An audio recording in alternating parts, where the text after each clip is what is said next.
Hey, Travis with TCustomz Productionz, TCustomz.com. Today we're answering a question that I received via email about the arrangement view and session view in Ableton Live. First, I just want to read the question, then we'll get into my response to this. This comes in from RTP Music. He says, "What's good? Just a quick question. I really can't find any good videos on it, but my question is, what's the difference between arrangement view and session view? I do all my work in arrangement view, but I see everyone in session view. Can you please help with this question because I'd like to start my workflow in session view, but I don't understand it. Thanks for your time." So if you're not already aware, just to clarify what he's talking about between a session view and an arrangement view is up here at the top right hand corner. You can actually toggle between arrangement view, which is what you're seeing right here, and if you click this button down below, you'll also see the session view. And you can also use the tab button on your keyboard to toggle between the session view and arrangement view like I'm doing now. First, I just want to say that Ableton is a very vast software. There's a lot of capabilities within it, and so just because you see a certain type of DJ or producer using Ableton one way doesn't necessarily mean that that's the way that everybody else is going to use it. In fact, there's a lot of capabilities within Live. It's a good thing, but it also could be a bad thing if you're trying to follow somebody else's workflow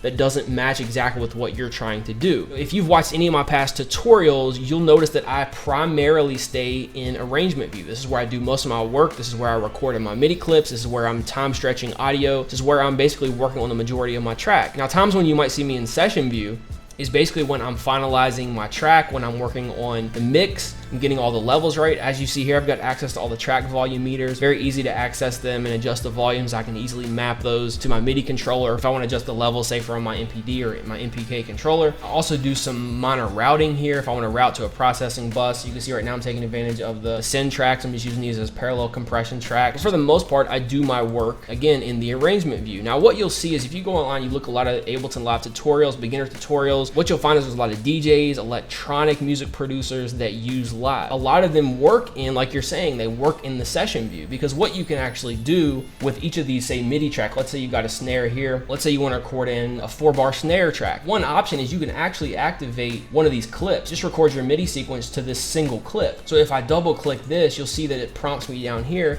I now have a new MIDI sequence and I can click in a track, I can program a track. If I program it here, it doesn't necessarily show up in the arrangement view. I would find this type of approach a lot more useful for a live set. If I was actually DJing and I wanted to have, let's say, 10 different snare tracks in these MIDI clips that I could trigger at any given time, or 10 different kick tracks, different melody lines, etc., etc., it would be very convenient to have all these loaded in. But because of my workflow and the type of tracks that I work on, I don't really see a need personally to go in here and program all of these individual clips. Instead of programming these clips in session view and then recording them into arrangement view, I just go ahead and record them directly into arrangement view. So my advice to you would be is if you do plan to use the session view very heavily, you want to program these clips individually and then record them later into your arrangement, then I would recommend just looking at those tutorials, because there's really a lot of tutorials out there that will show you exactly how to do that. But I just want to clear up some confusion. If you've seen me maybe not working as much in the session view, it's because I don't see a need for it too much when I can record all my tracks directly into the arrangement and I can see everything and start sequencing and arranging it and really just start putting the track together right away. If there's ever a time where I was going to plan to do a live set,